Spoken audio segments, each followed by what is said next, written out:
రంగారెడ్డి జిల్లా కుత్బుల్లాపూర్లోని శ్రీ శాంత ఇండస్ట్రీలో అగ్ని ప్రమాదం జరిగింది. పాలిథిన్ సంచులపై అచ్చువేసే యంత్రాల్లో షార్ట్ సర్క్యూట్ కారణంగా మంటలు చెలరేగాయి.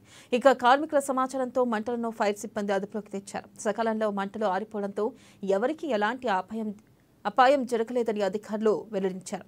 ఇక షార్ట్ సర్క్యూట్ వల్లే ప్రమాదం జరిగినట్లుగా ప్రాథమిక అంచనాకు వచ్చారు.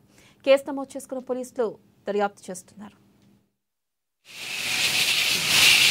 పైకడ కొట్టు వాటర్ ఫోటో తీసుకుంటానన్నా మీరు అట్లా